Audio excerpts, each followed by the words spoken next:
주시겠습니다. 앞뒤자 우리 인사 나누도록 하겠습니다. 사랑하고 축복합니다.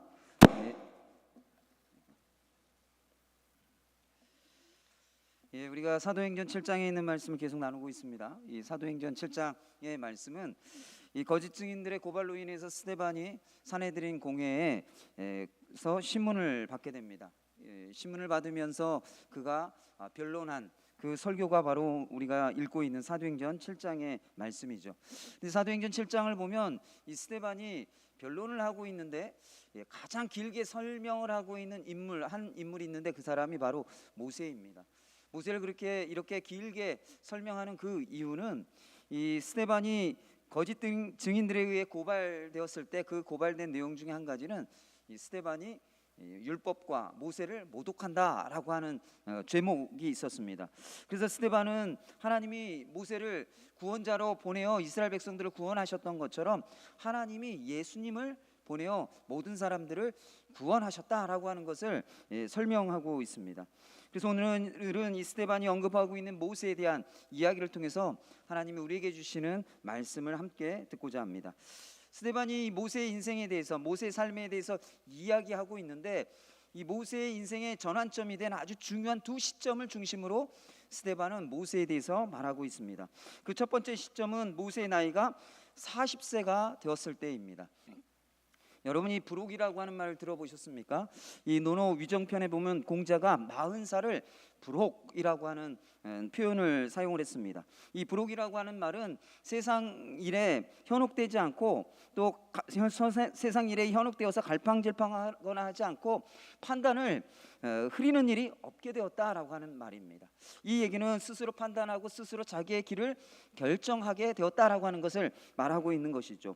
오늘 23절 말씀에 보면 모세가 부록의 나이인 40세가 되자 이 공자처럼 여러 가지 일에 현혹되지 아니하고 스스로 자기의 길을 결정했습니다. 그 결정한 것이 무엇입니까? 그것은 자기 동족 이스라엘 백성들을 돌보기로 결정한 것이죠. 이스라엘 백성들을 구원하는 구원자, 지도자가 되기로 결정한 것이었습니다. 그런데 이 모세가 태어나고 자라난 그 환경을 보면 이러한 결정은 정말 대단한 결정이었던 것을 볼 수가 있습니다. 사도행전 7장 9절에서 22절까지의 말씀을 보면 모세가 정말 어려운 상황과 환경 속에서 태어나죠. 이 야곱과 그의 가족들이 흉년을 피해서 애굽으로 내려갔습니다.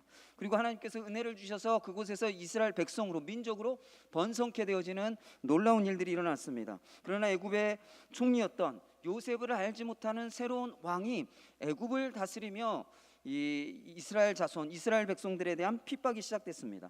이 애굽 왕은 이스라엘 자손들이 자기 백성들보다, 자기 민족보다 더 많아지고 강해지는 것을 두려워했습니다. 그래서 혹독한 박해를 시작하게 되었는데 그 중에 한 가지는 힘들고 고된 노동을 시키고, 또 한 가지는 이 아이들이 태어나면 남자아이들은 죽이고 여자아이는 살리라고 하는 그런 명령을 내렸습니다.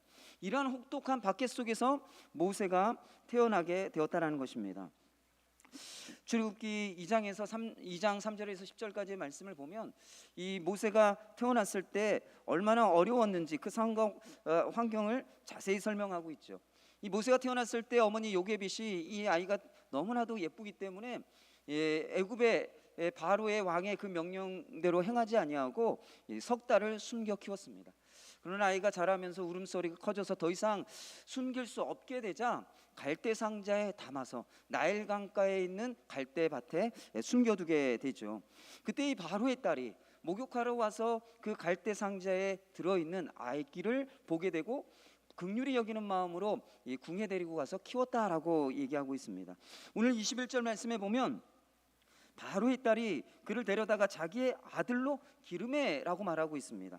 여러분, 이 표현을요 히브리 원어로 보면 어떤 의미인가 하면 바로의 딸이 자신을 위하여 자기 아들로 삼고 양육하였다라고 하는 그런 의미입니다. 이 아이를 바로의 딸이 데려간 그 이유는 자기 자신을 위하여다라고 이렇게 표현하고 있다는 것입니다. 그 얘기는 바로의 딸이요 이 아이를 데리고 가서 자기의 아들로 삼고 바로의 후계자로 삼으려고 했다라고 하는 것을 암시하고 있는 것입니다. 애굽의 역사를 보면요, 이 바로의 딸이 누구인지를 알 수가 있는데 투투모스 1세의 딸인 합셋수투라고 하는 딸이 바로 이 바로의 딸입니다. 이 투투모스 1세는요 아들이 없었습니다. 그래서 무남동녀였던 이 합셋수투를 자신의 후계자로 왕으로 세우려고 했죠.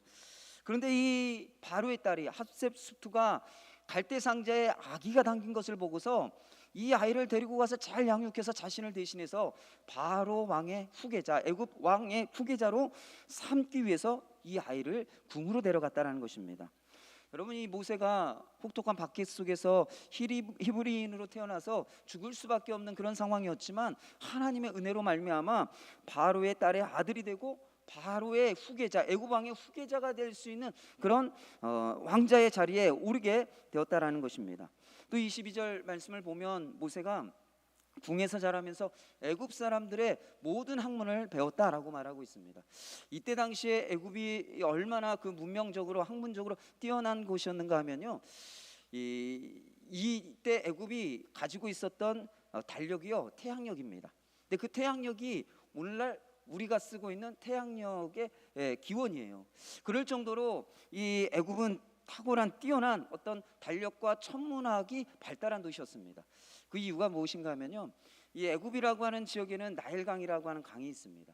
이 강이 언제 범람하는지, 범람하는 때를 알기 위해서 이 천문학과 달력이 발달한 것이죠.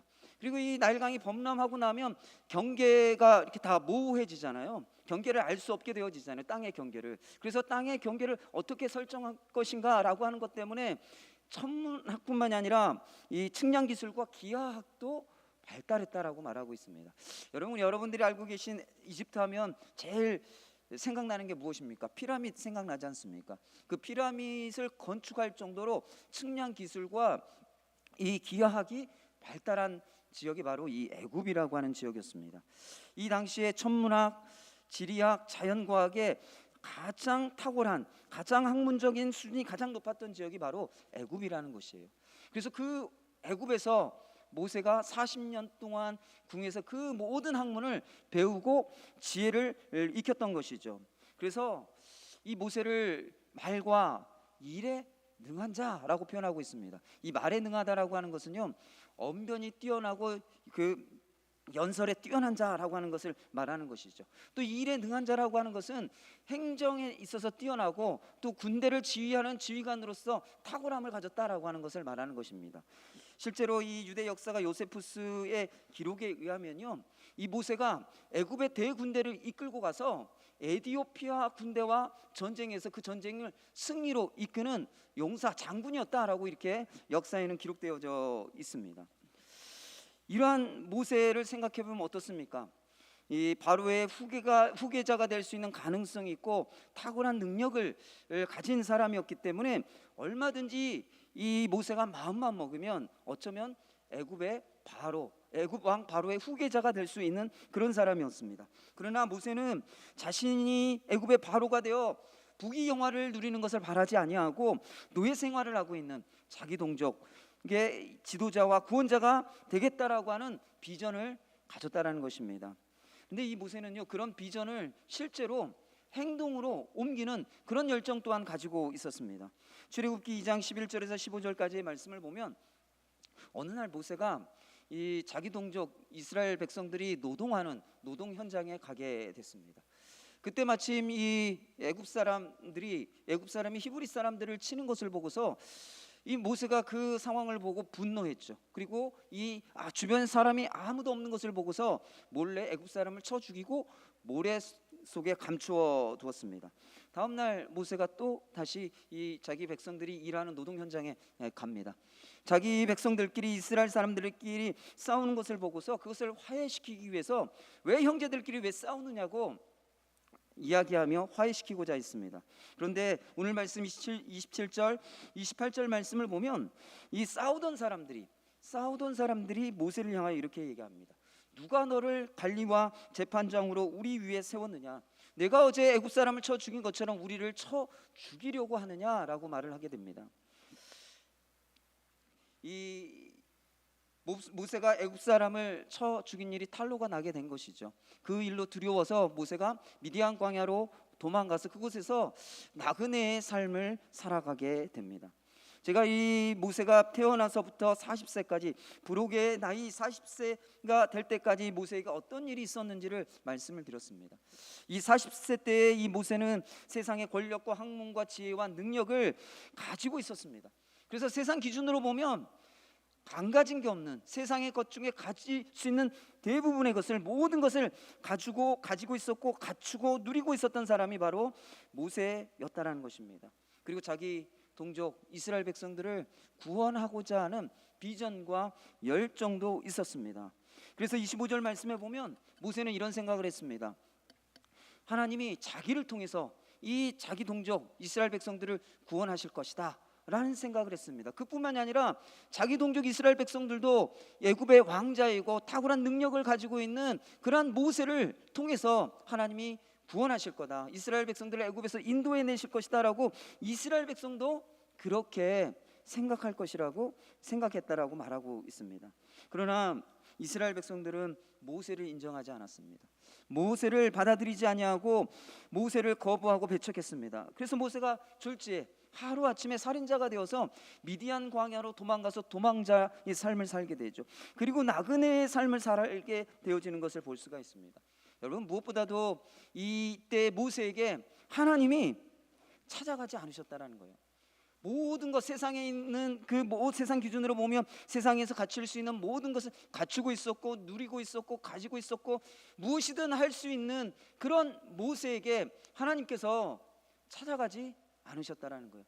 그런 모세를 하나님이 부르지 않으셨다라는 것입니다. 그래서 모세는 이 부록의 나이 40세에 바로의 후계자가 되는 것에 현혹되지 않고 자기 동족 이스라엘을 구원해낼 지도자가 되고자 했습니다. 그러나 그 결과가 무엇입니까? 실패하고 말았다라는 거예요. 그의 인생이 실패하고 말았다는 것입니다. 모든 것을 가지고 모든 것을 할 수 있고 모든 것을 누리고 있었지만 그의 인생의 결과는 실패였다라는 것이죠. 여러분, 왜 모세가 이러한 실패를 경험하게 되었을까요? 그 이유가 무엇입니까? 그 이유는 하나님의 때를 기다리지 않았다라는 것이에요. 세상에서 자기가 가지고 있는 것을 의지하여 자기가 정한 때에 자기 소견에 옳은 대로 행한 것이 그 인생의 삶의 실패의 원인이고 이유였다라는 것입니다. 사랑하는 성도 여러분, 예수님이 33년 동안 이 땅에서 사셨습니다. 그리고 그 33년 중에 3년 반 동안 하나님 나라를 전하시고 십자가에서 죽으시고 부활하시고 모든 사람들을 구원하시는 구원사역을 이루셨습니다. 부활하신 예수님이 40일 동안 제자들을 만나시고 하나님 나라의 일을 말씀하시고 승천하셨습니다. 우리가 이러한 예수님을 좀 생각해 볼 때 예수님이 33년 동안 이 땅에서 사시면서 33년 동안 사역을 하셨다고 한다면 얼마나 많은 사람들에게 하나님 나라에 대해서 전하고 전파할 수 있었을까요? 33년 동안 예수님이 사역하셨다고 한다면 정말 수많은 사람들을 제자로 삼으실 수 있었을 겁니다. 또한 그뿐만이 아니라 33년 동안 예수님께서 사역하셨다고 한다면 이 병들고 죽어가는 수많은 사람들, 귀신 들려서 고통 가운데 있는 수많은 사람들을 고치고 해방하고 구원하는 놀라운 사역들을 진짜 많이 하셨을 거예요. 그런데 예수님은 33년 동안 사역하지 않으셨습니다. 33년 중에 30년은 요셉과 마리아의 아들로 사셨습니다. 그리고 목수의 일로 가정을 책임지고 돌보는 일들을 하셨습니다. 그리고 3년 반 동안만 예수님께서 사역을 하셨죠. 여러분, 왜 예수님이 33년 동안 사역을 하지 아니하시고 3년 반만 사역하신 그 이유가 뭘까요? 그 이유가 무엇입니까? 그것은 예수님이 하나님의 때를 기다리셨기 때문이라는 것입니다. 예수님도 하나님의 때를 기다리시고 하나님의 때에 하나님의 일을 이루시는 삶을 사셨다라는 것이에요. 말라기 4장 5절에서 6절 말씀에 보면 엘리야 선지자가 먼저 와서 메시아가 올 길을 예비하게 될 것이다 라고 하는 예언의 말씀이 있죠. 요한복음 1장 39절에서 34절 말씀에 보면 세례 요한이 예수님을 보고, 지나가시는 예수님을 보고 보라 세상 죄를 지고 가는 어린 양이로다 라고 예수님에 대해서 증거했습니다. 예수님이 메시아라고, 하나님의 아들이라고, 구약에 예언되어진 메시아라고 하는 것을 세례 요한이 증거했다는 것입니다. 마태복음 11장 13절과 14절 말씀에 보면 이 말라기 선지자의 예언대로 먼저 메시아가 오기 전에 엘리야 선지자가 와야 될 것이라고 예언하고 있는 그 말라기 선지자의 예언대로 누가 먼저 왔는가 하면 세례 요한이 와서 이 엘리야 선지자의 역할로 예수님이 오시도록, 예수님이 메시아이신 예수님이 오시도록 예비하는 그 일들, 증거하는 그 일들을 세례 요한이 했다라고 말하고 있습니다. 세례 요한이 바로 말라기 선지자의 예언되어진 엘리야 선지자였던 것이죠.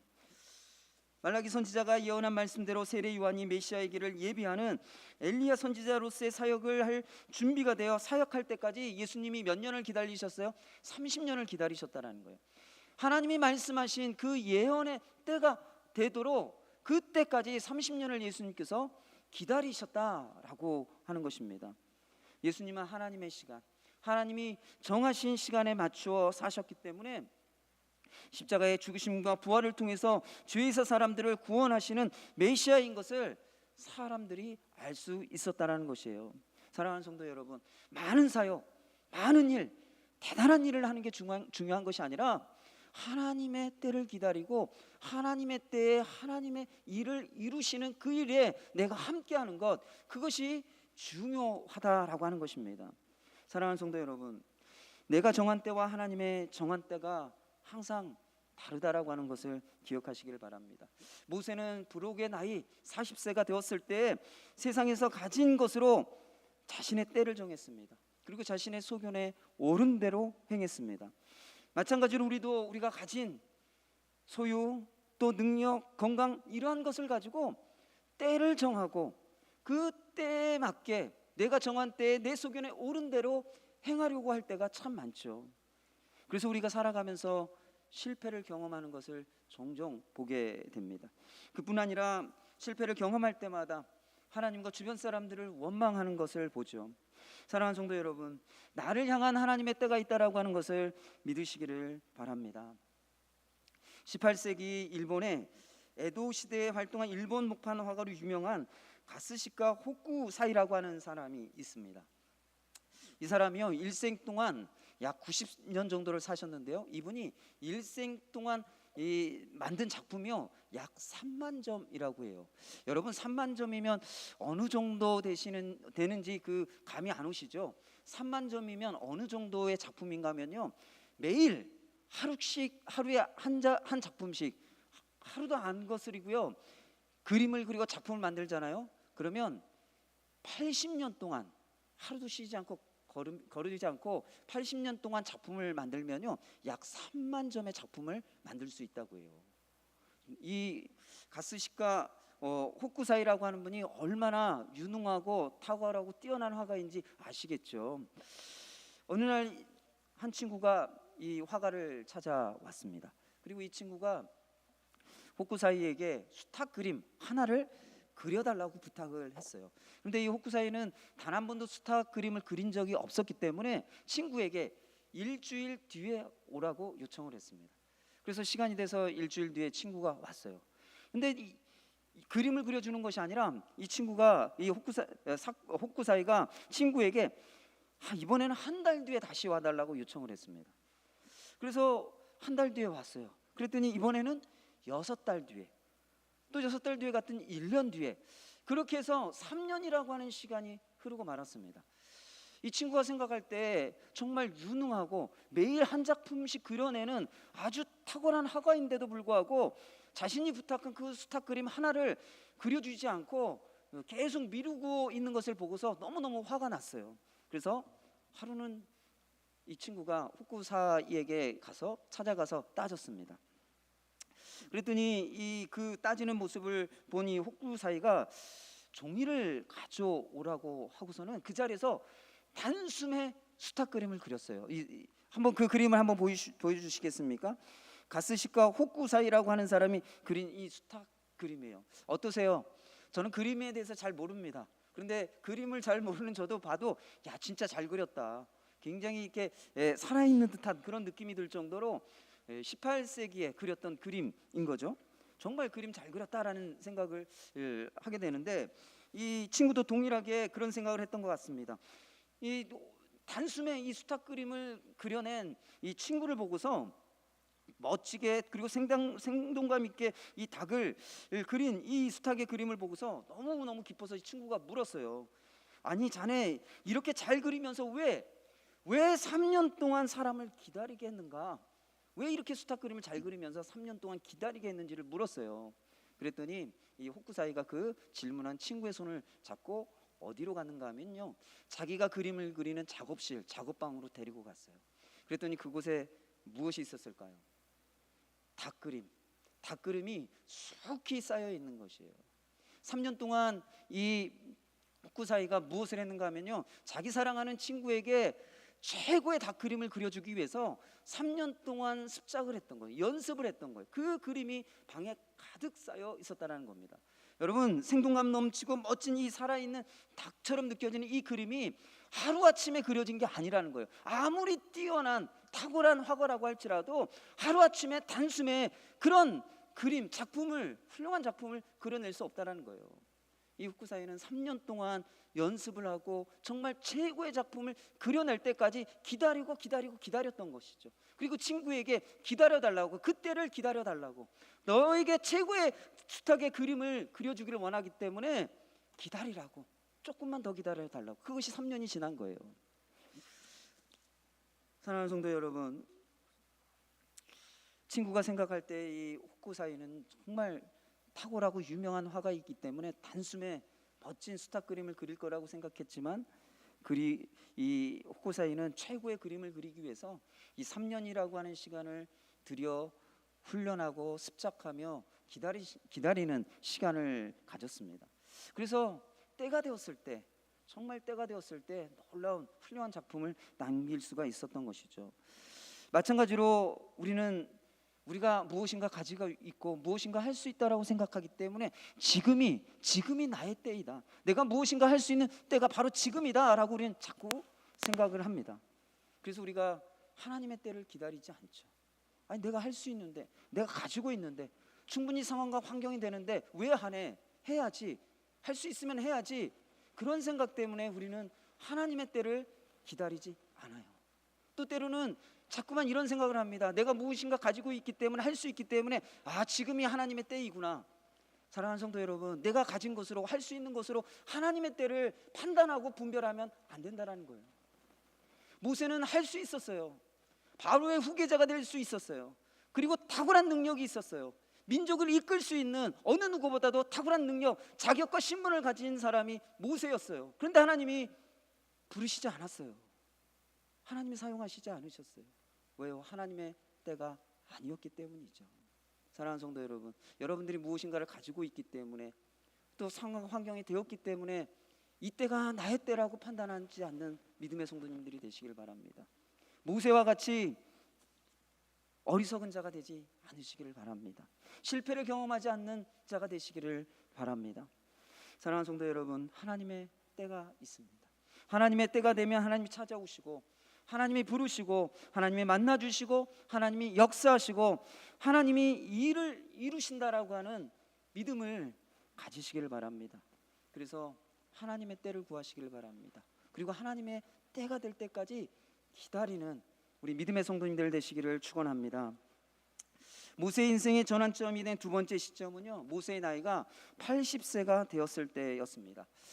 40세 미디안 광야로 도망친 모세가 그곳에서 80세가 될 때까지 40년의 시간을 보내게 됩니다.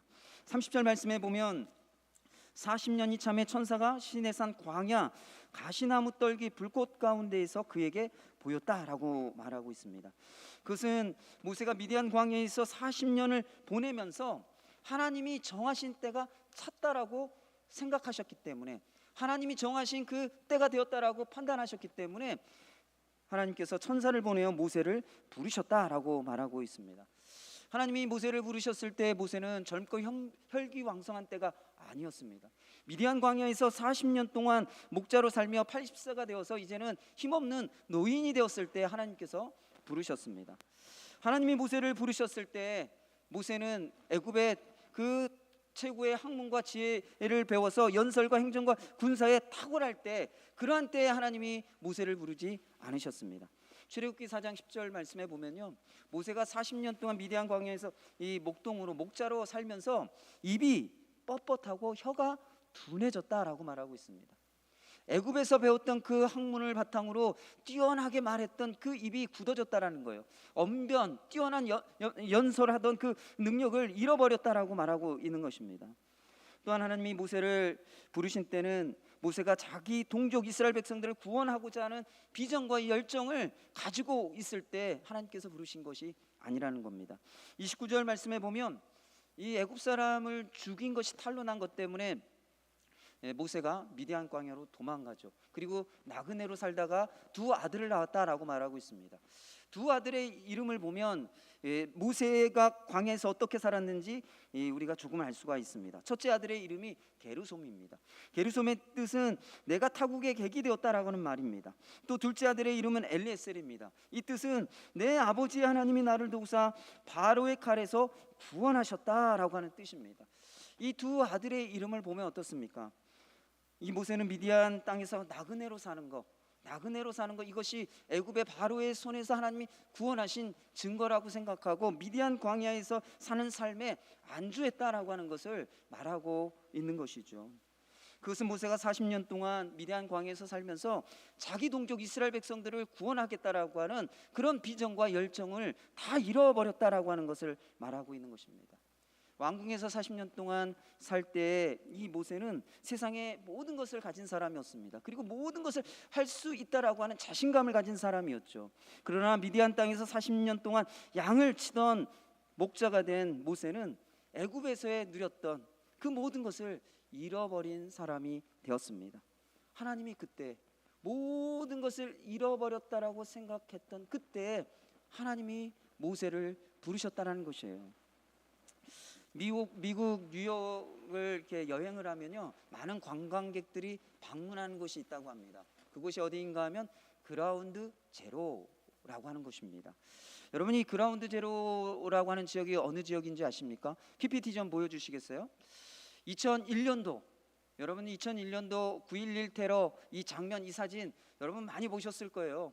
이 알카이다가 이 여객기를 납치해서 이 세계 무역센터에 이렇게 충돌해서 무역센터 두 건물이 아주 폭삭 주저앉은, 내려앉은 그 사건을 여러분들이 잘 아실 겁니다. 바로 그 자리를요, 그라운드 제로라고 이름을 붙였습니다. 그리고서는 지금은 이 9.11 테러에서 희생당한 분들을 위한 추모 공원을 만들었죠. 그 다음 장면 보여주시겠어요? 그 다음 그림을 좀 보여주시죠. 이 추모공원이 조성되어 있습니다. 근데 이 그라운드 제로라고 하는 말은요, 원래 장소를 가리키는 그런 말이 아니에요. 지금 여러분들이 보시는 화면이 바로 이 미국 뉴욕 그라운드 제로라고 하는 장소의 장면인데요. 이 그라운드 제로라고 하는 말은 장소를 가리키는 말이 아니었습니다. 원래 이 말이 가지고 있는 의미는 모든 조형물이 완전히 사라지고 아무것도 없는 상태, 그것을 그라운드 제로라고 얘기를 해요. 이 말이 처음 언제 쓰였는 줄 아십니까? 1945년도 일본 히로시마에 나가사키에 원자폭탄이 떨어져서 완전히 그 원자폭탄이 떨어진 그 지역이 어떻게 됐을지 상상이 되시죠? 아무것도 없이 폐허가 되어버린 그 상태를 그라운드 제로라고 처음 그 말을 사용했다고 합니다. 여러분, 그래서 이 그라운드 제로라고 하는 말은요, 이 핵폭탄이나 이 대재앙으로 인해서 아무것도 남아있지 않는 자리, 아무것도 없는 자리, 그런 장소를 그라운드 제로라고 말을 합니다.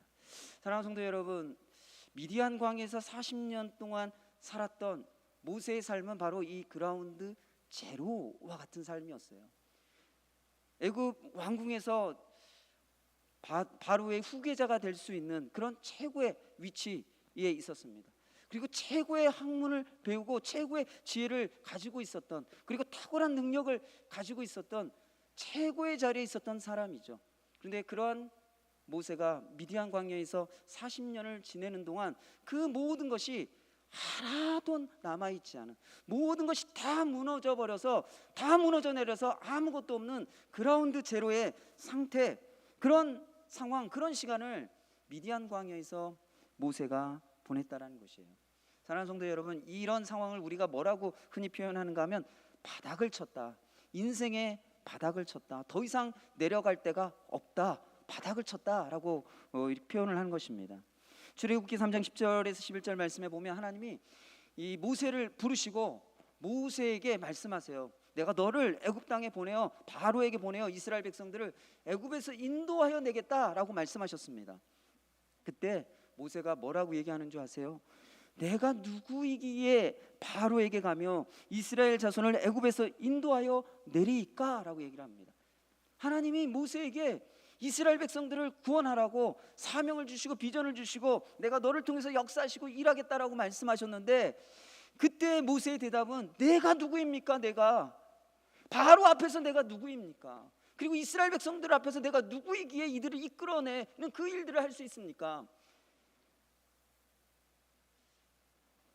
애굽의 왕궁의 왕자의 신분으로 있을 때는 자기가 이 일을 할 수 있을 줄 알았어요. 자기가 이 일을 감당할 수 있을 줄 알았어요.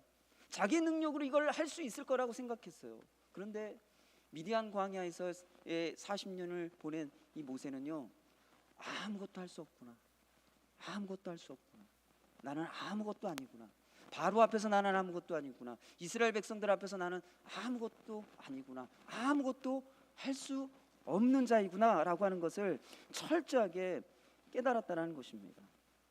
모세가 애굽에서 가졌던 모든 것, 누렸던 모든 것을 다 잃어버리고 그라운드 제로, 바닥을 치는 그 상태, 그때 하나님이 모세를 부르셨다라는 거예요. 그때 왜 그라운드 제로, 인생의 바닥을 치는 이런 상황 가운데 있을 때 하나님께서 모세를 부르셨을까요? 여러분, 이 그라운드 제로라고 하는 말이요, 핵폭탄이 터져서 아무것도 남지 않은 자리라고 하는 뜻도 있지만요, 또 다른 한 가지 뜻이 있습니다. 그 뜻이 무엇인 줄 아십니까? 새로운 출발의 자리라는 뜻이 있어요. 새로운 출발의 자리. 모든 것이 다 무너져 내려버렸기 때문에 이제 새롭게 시작할 수 있다. 모든 것이 무너져 내려버렸기 때문에 내가 아무것도 할 수 없기 때문에 하나님께서 새롭게 시작할 수 있는 때가 되어진 거예요. 그러니까 하나님께서 모세를 그때 부르신 거예요.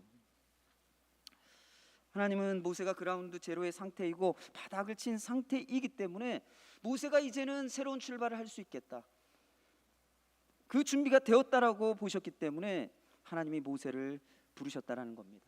여러분, 모세가 새로운 출발을 할 수 있는 그 준비, 그게 뭘까요? 그게 뭘까요? 내가 가진 것을 의지하는 것이 아니라 하나님을 의지하는 것, 그것을 배웠다라는 거예요. 인생에 있어서 그라운드 제로를 경험하고 인생의 바닥을 칠 때, 그때서야 비로소 내가 가진 것으로는 아무것도 할 수 없구나, 내가 아무것도 아니구나, 그것을 깨달았을 때 하나님밖에 없구나, 하나님 의지해야 되는구나, 하나님이 아니면 안 되는구나, 그것을 모세가 깨닫게 되었다라는 거예요. 그래서 하나님이 모세를 가시떨기 나무 가운데서 부르신 이후에 뭐라고 말씀하셨는가 하면 내 발에서 신을 벗으라 라고 말씀하셨습니다. 내 발에서 신을 벗으라. 여러분, 이 고대에서는요, 노예들은 신을 신고 다니지 않았습니다.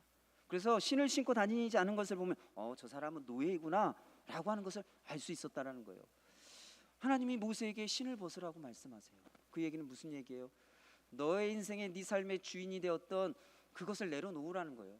네가 지금까지 의지하고 네 마음대로 네 생각대로 살아왔던 그 삶을 내려놓으라는 거예요. 네 인생의 네 삶의 주인이 되어서 네 마음대로 살아왔던 그 삶을 하나님 앞에 내려놓으라는 거예요. 그러지 아니하면 하나님을 의지하는 삶을 살아갈 수 없기 때문에.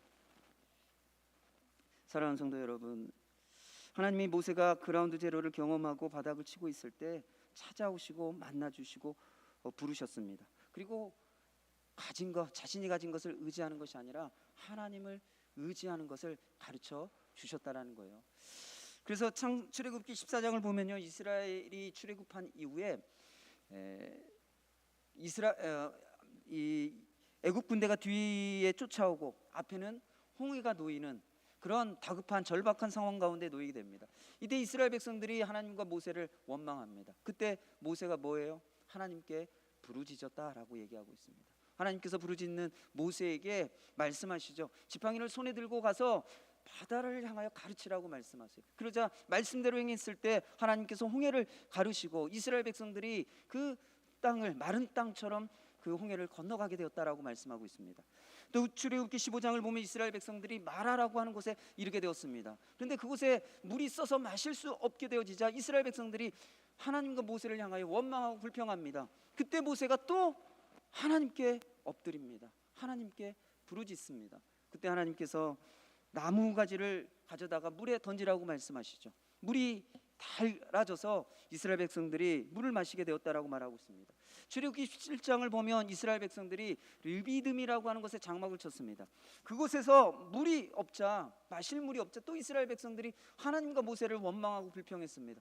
또 모세는 하나님 앞에 엎드려 하나님께 부르짖었습니다. 그때 하나님께서 반석을 치라고, 지팡이를 들고 반석을 치라고 말씀하시고 그대로 순종했을 때 반석에서 물이 나와 이스라엘 백성들이 물을 마시게 되어졌습니다.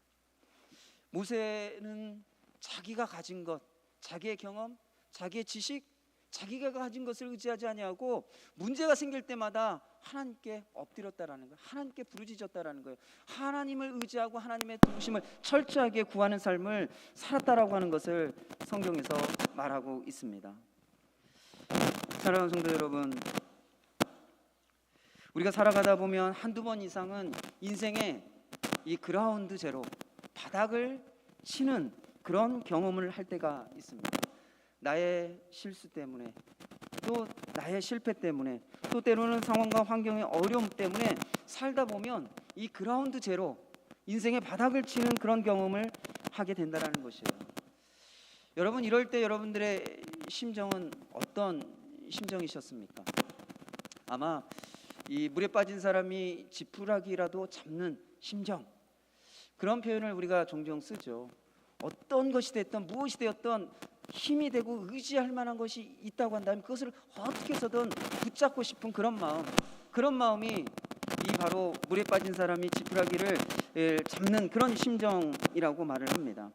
사랑하는 성도 여러분, 우리가 인생의 그라운드 제로를 경험할 때, 또 인생에서 바닥을 치는 그런 경험을 하게 될 때 내가 할 수 있는 것이 아무것도 없다라고 생각하게 될 때 바로 지금 이 순간이죠. 우리 목회자들도 지금 마이크가 나는 이 잡음을 어떻게 할 수가 없어서 지금 어떻게 하나 뒤에 당황해하고, 저 또한 설교를 하면서 이 마이크가 이렇게 왜 이러지 하면서 어쩔 수 없는 이 상황들, 우리 성도님들도 지금 앉아서 아유 목사님 설교하는데 마이크가 저러면 안 되는데, 다들 어쩔 수 없는 이런 상황들, 우리가 이 어쩔 수 없는 상황들을 경험하죠. 우리 삶에 이런 상황들이 종종 자주 있을 때가 참 많습니다. 이때 우리가 무엇을 해야 된다라고요? 하나님을 의지해야 된다라는 거예요. 오, 감사합니다. 하나님을 의지해야 된다라는 것이에요. 우리가 아무것도 할 수 없다라고 하는 것을 인정하고 고백하고, 하나님이 지푸라기와 같은 은혜라도 하나님 제게 베풀어 달라고, 물에 빠진 사람이 지푸라기라도 잡고자 하는 그 심정으로 하나님께 나아가서 하나님 지푸라기와 같은 그런 은혜라도 하나님 내게 베풀어 달라고 그렇게 간절히 구하는 그런 우리 믿음의 성도님들 되시기를 축원합니다. 네.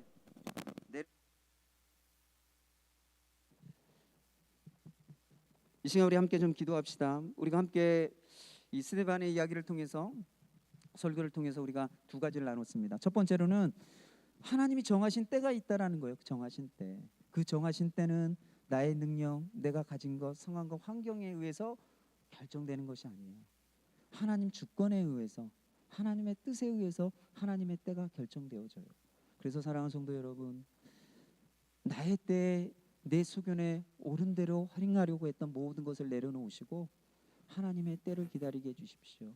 하나님의 때에 하나님의 일을 이루시는 것을 보게 도와주십시오. 그 일에 내가 함께 할 수 있도록 은혜를 달라고, 초조한 마음, 염려하는 마음, 두려워하는 마음 모두 다 가져가 주시고 내 마음 가운데 평강을 주셔서 하나님의 때를 기다리게 해달라고 기도하시기 바랍니다. 또 여러분의 삶 가운데 내가 아무것도 할 수 없고 또 주변과 상황과 환경 가운데 어떠한 도움도 받을 수 없는 그러한 때에, 인생의 바닥을 치고 있을 때 하나님만이 나의 도움이시고 하나님만이 나의 의지시다라고 하는 믿음으로 하나님께 의지하고 하나님의 도우심을 구하시기를 바랍니다. 그래서 하나님 이 시간 우리에게 찾아와 주시고 만나 주시고 불러 주시고 내가 가진 것을 의지하지 아니하고 하나님을 의지하며 살아가는 법을 배우게 해달라고 이 시간 우리가 다 같이 함께 기도하도록 하겠습니다. 기도하겠습니다.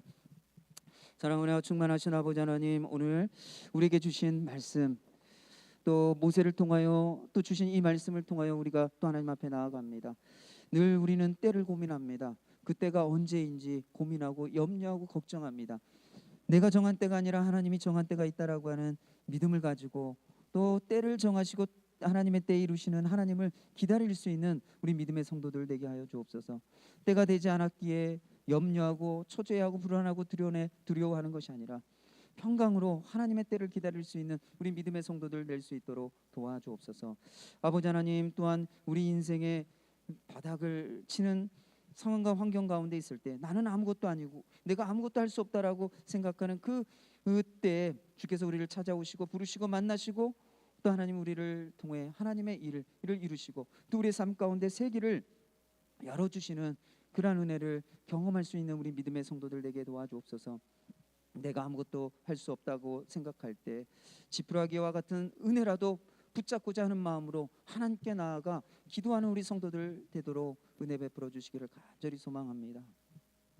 주님, 오늘 스데반이 모세에 대한 설교를 통해서 우리에게 해주신 이 말씀을 붙들고 살아가게 도와주옵소서. 하나님의 정하신 때, 그 때를 기다리는 믿음을 주십시오. 또 그 때를 기다릴 수 있도록 우리 성도들의 마음 가운데 평강함을 더하여 주시고 하나님의 때 하나님의 일을 경험하고자 하는 믿음을 더하여 주시기를 간절히 소망합니다. 또 우리 성도들이 인생의 바닥을 치고 아무것도 할 수 없다라고 생각할 때 그때 하나님 찾아와 주시고 만나 주시고 우리의 삶 가운데 새로운 길을 열어 주시는 은혜를 경험하는 우리 믿음의 성도들 되게 하여 주옵소서. 그래서 하나님을 의지하고 살아가는 방법을 배우는 우리 모든 성도들 되게 하여 주옵소서. 감사드리고 이 모든 말씀 예수님의 이름으로 기도드립니다. 아멘. 찬송가 500